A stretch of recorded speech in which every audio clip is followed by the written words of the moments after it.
Graça e paz, igreja. Que coisa linda estar aqui entre vocês. É um privilégio para nós. Eu e Dani estamos nos sentindo assim muito, muito privilegiados de encontrar aqui do outro lado do mundo, né, no nosso confins da terra, aqui o Japão, uma igreja viva, uma igreja operante, talentos, dons, uma visão viva que está fazendo diferença nessa geração, nesse lugar. Deus trouxe cada um aqui com um propósito tremendo. Você e eu somos um homem e uma mulher com um propósito. Nascemos com um propósito. Nós temos uma carreira proposta pelo Senhor. A palavra fala que quando nós éramos substância ainda informe no ventre da nossa mãe, os nossos dias foram determinados e escritos por Deus. Então seus dias já foram escritos. No coração de Deus, nos sonhos de Deus, Ele projetou a sua vida e a minha vida. Eu creio particularmente que Deus primeiro projetou a nossa história e depois falou, agora vai lá cumprir. Então nós viemos com um propósito, não foi para vivermos a vida que nós queremos, nós viemos para escrever aquela história escrita nos céus, desde antes do nosso nascimento. Eu quero deixar aqui, meu tempo é curto, mas eu vou deixar algumas interrogações. Será que nós estamos escrevendo a história de Deus ou a nossa própria história? A tua vida veio cumprir um propósito eterno? Só vai valer a pena se aquilo que eu e você estamos fazendo aqui for acertar o sonho de Deus. É isso que vai te realizar. Não é o dinheiro, não são as conquistas, é estar no centro da vontade de Deus. É correr a carreira que nos está proposta. Eu costumo falar, quando eu cito esse texto, eu costumo falar que a nossa carreira, a nossa corrida, não é uma andada, não é uma caminhada, é corrida, porque Paulo fala, o escritor da carta aos Hebreus, diz que é uma corrida que nós devemos correr. E particularmente eu penso que a nossa corrida é uma corrida com barreiras. Porque tem essas corridas sem barreiras, eu não sei na sua vida, na minha eu entendo que a minha é com barreiras, com obstáculos. Quantos obstáculos nós temos que vencer para cumprir esse propósito? Para chegar lá no fim, romper a faixa de chegada no peito e dizer, Senhor, cheguei, combati o bom combate, completei a carreira e guardei a fé. Completei a carreira. Que carreira? Que carreira? O Senhor nos chamou para fazermos diferença nessa geração, para escrevermos a história dele. Nós não podemos nos acomodar, queridos, nos nossos próprios sonhos, sermos passivos. Lembro da história de Neemias. Neemias estava lá no palácio do rei da Pérsia, estava bem, estava tranquilo, comendo literalmente do bom e do melhor. Ele era o copeiro, ele tinha que comer, beber tudo que ia para a mesa do rei. Pense numa pessoa bem tratada. Era esse Neemias. Mas um dia ele ouviu uma notícia: Jerusalém não está nada bem, está toda destruída, há muita miséria. Os que ficaram lá estão vivendo na miséria, gente carente, os muros estão derrubados, o templo está por terra. Outros sabiam disso. Essa história já tinha corrido, mas ninguém, fala comigo, ninguém se propôs a fazer nada. Então Jerusalém continuou derrubado, o templo destruído, os muros caídos, até que ele, Neemias, falou, não, eu preciso fazer alguma coisa. O que um homem sozinho pode fazer, queridos? O que eu posso fazer? O que você pode fazer? Você já parou para pensar? O que um homem sozinho pode fazer? Mas me alegro quando eu leio um texto da Bíblia, quando Deus escolheu Abraão, era ele único. Deus escolheu um homem sozinho para levantar um povo, para trazer o Messias, para fazer o Evangelho chegar até nós. Tudo começou com um homem único. Eu e você podemos mudar a nossa história. Você está aqui para mudar a história desse povo. Mas Mônica, eu sou muito pouco, nós somos minoria. Não importa, quando Deus escolheu Abraão, ele era único. Os muros foram reerguidos porque Neemias, ele não só se desesperou, porque no caos que nós vivemos, vocês têm um desafio muito grande. eu diria maior do que o nosso ali no Brasil, nessa cultura tão fechada. Há muitos desafios aqui no Japão. E muitos, diante dos desafios da proposta escrita por Deus de fazermos diferença, muitos se desesperam, mas eu não vou conseguir. Olha o caos que está aí fora. Talvez você olhe para dentro da sua casa, para dentro da sua família e fala: é um caos isso daqui. Meu casamento, os meus filhos. Talvez você fique só passivo. Muitos naquela época não estavam desesperados, estavam passivos, conformados. Não, a situação podia ficar pior. Estou aqui bem guardado no palácio. Então deixa as coisas assim. Queridos, o caos existe para que nós o transformemos. Você está no meio desse vale de ossos secos para transformá-lo. Não há outro propósito de Deus nos colocar numa situação tão desafiadora. Não há outro propósito de você estar aqui no Japão se não for para mudar a história dessa cidade, desse povo, para marcar essa geração. Não há outro sentido. Você veio para cá para isso. Ah, você pensava que veio para cá para ganhar dinheiro, para dar uma condição de vida melhor. É verdade, Deus usou essa desculpa para trazer você aqui, para você mudar o seu ambiente de trabalho, para você mudar a sua vizinhança, para você mudar a história dessa nação, dessas cidades. Nós temos várias cidades aqui representadas. Bom, Neemias pediu liberação do rei, foi para Jerusalém, começou a erguer os muros. Ele levou uma comitiva consigo. Ele tomou uma atitude. Fala comigo, atitude. Iniciativa. Alguém tem que fazer alguma coisa. Quem vai fazer? Eu estava compartilhando lá na igreja do pastor Akira. O último versículo do capítulo de os Juízes acaba com uma pergunta. Capítulo 10 de Juízes acaba assim: e agora, quem começará a peleja por nós? Israel vivia um caos, época dos juízes, sendo subjugado pelos filisteus, midianitas, os itas todos os zeus, roubando o produto da terra, fazendo o povo escravo. O povo vivia angustiado, oprimido, e todo mundo lá, ou desesperado, ou chorando, ou passivo, ou acomodado. E dos céus o Senhor bradava: e agora, quem vai começar a peleja? Quem vai começar? Talvez você olhe para o irmão do lado e fale: não, ele, porque ele é mais talentoso. O pastor Cid, porque ele é um homem forte. Vanusa, uma mulher tão sábia, é ela que o Senhor vai usar. É Beltrano, não importa. A pergunta continua: e agora? E a resposta que Deus quer ouvir é: eis-me aqui, Senhor, envia-me a mim, que seja eu. Quem vai começar a peleja? Neemias começou a peleja pela reconstrução dos muros. E não basta começar. Muitos começaram bem, mas não terminaram. Podemos lembrar de Saul, de Sansão, homens que começaram tão bem, tinha tudo para terminar bem, mas não terminaram. E eu quero só ler um versículo aqui, Neemias capítulo 4, bem conhecido de vocês, na verdade 2 versículos, diz assim: tendo Sambalá ouvido que edificávamos o muro, ardeu em ira e se indignou muito, e escarneceu dos judeus. Então falou na presença de seus irmãos e do exército de Samaria e disse: que fazem esses fracos judeus? Permitisse-lhes isso? Sacrificarão? Darão cabo da obra num só dia? Renascerão acaso dos montões de pó as pedras que foram queimadas? Estava com ele Tobias, o amonita, e disse: ainda que edifiquem, vindo uma raposa derrubará o seu muro de pedra. Bom, Deus achou um único, moveu o coração dele de indignação, de inconformismo, e ele tomou uma atitude, teve iniciativa, começou. Mas a partir do momento que nós começamos a fazer a obra de Deus, começa o levante do inferno. Sempre o diabo vai preparar Sambalás, Tobias, Gesens, para estarem no nosso caminho. Não sei se você reparou, mas as perguntas que Sambalá faz na frente de todo mundo, na verdade são tentativas de deter o crescimento da obra. Ele começa perguntando: que fazem esses fracos judeus? Primeiro Sambalá tenta colocar, e ele está falando isso para os judeus: vocês são fracos.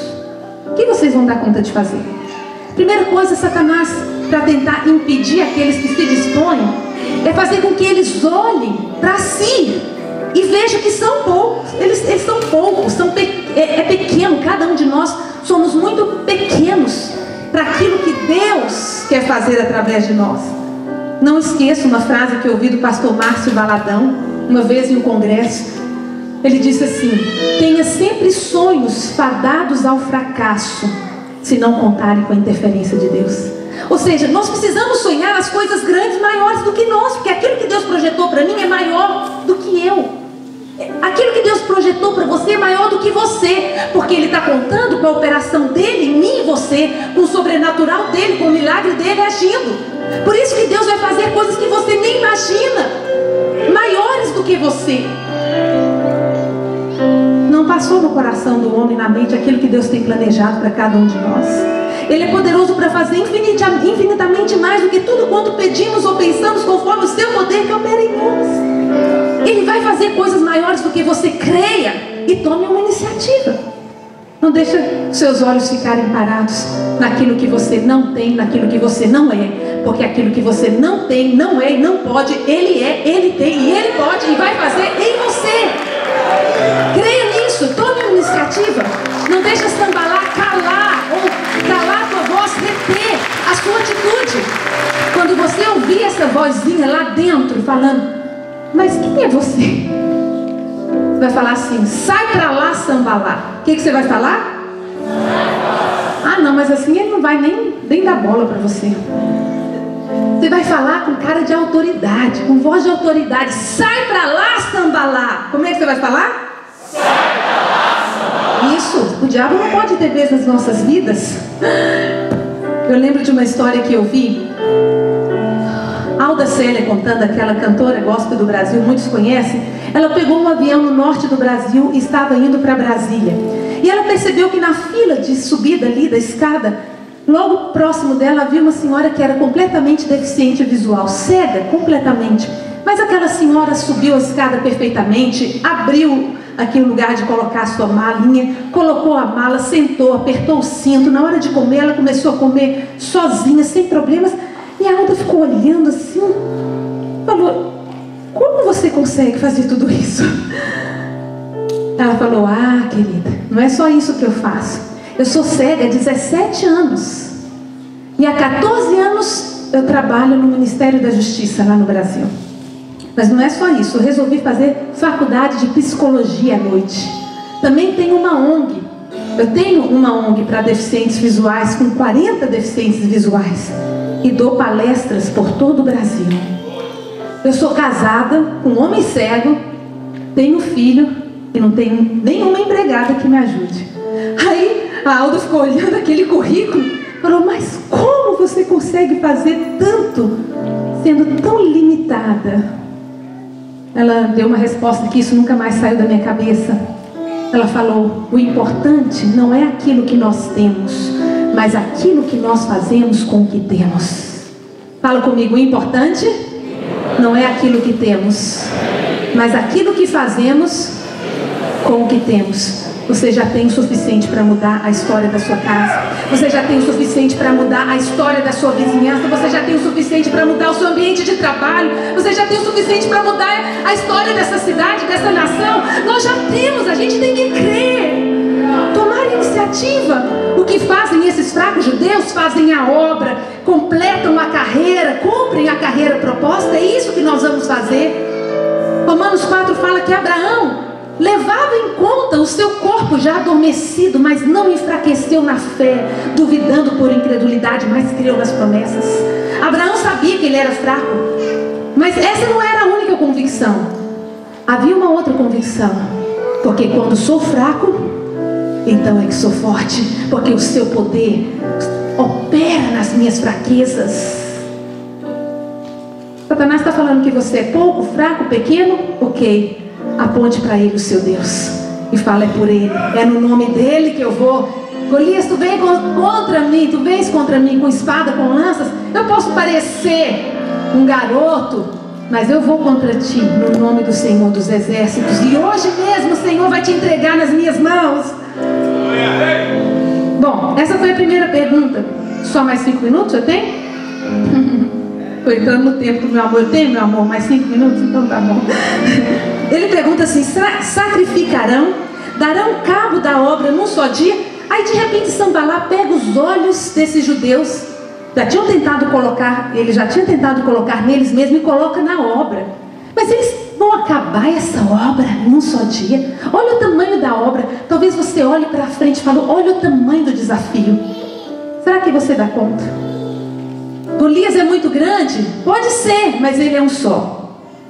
E outra coisa, olha o tamanho da testa dele. Com certeza Deus vai te abençoar e você vai acertar. Quanto maior a testa, melhor. O desafio não pode nos intimidar, irmãos. Há um tempo atrás, Deus colocou no coração de Dani um desafio. Veio uma palavra de Deus a ele. Lá em Ribeirão ele falou, Deus falando com ele: Danilo, eu tenho uma chuva de bênçãos para derramar sobre essa cidade. As chuvas estão retidas. Eu quero fazer algo novo, mas eu preciso que o meu povo me busque com oração e jejum. Porque se o meu povo me chama pelo meu nome, se humilhar, orar e me buscar, então eu derramarei e sararei a sua terra. E aí ele ficou enrolando. Você já tentou enrolar Deus? Ele tentou enrolar Deus durante um tempo, empurrar com a barriga, fazer de conta. Mas teve um dia que Deus falou para ele: ou você vai ou eu vou levantar outro no seu lugar. Chama os pastores, conclame os pastores para um jejum, porque eu quero fazer uma obra sobrenatural. Aí ele falou: não, Senhor, eu já estou indo, pode deixar. E ele convocou os pastores numa reunião. Havia mais ou menos uns 100 pastores. Lógico, todos nós temos esse medo, nós pastores, de querer nos projetar. O que os outros pastores vão pensar? Eu estou querendo ser o bom nessa história, Deus fala através de mim, só de mim. Mas ele foi obediente e colocou o desafio ali para aqueles pastores. Irmãos, naquela época, a cidade de Ribeirão Preto, nós sofremos muito com a questão do tráfico de drogas. Nós estávamos vivendo uma média de 17 homicídios por mês. É quase um por dia. E principalmente os nossos jovens. Tinha mês que morriam mais de 20, 25 pessoas. É muito. A nossa cidade na época tinha 400 mil habitantes.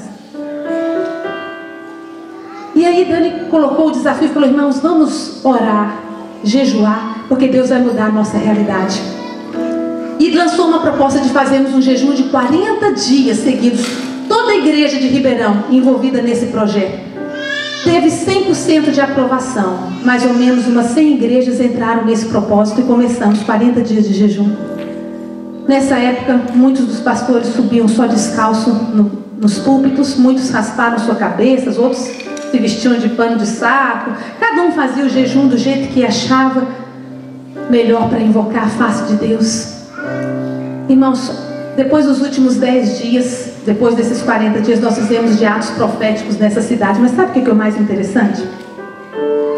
Depois dos 40 dias, as manchetes dos jornais da cidade soltaram uma notícia: Ribeirão Preto, depois de muitos e muitos anos, passa 40 dias sem nenhum homicídio sequer.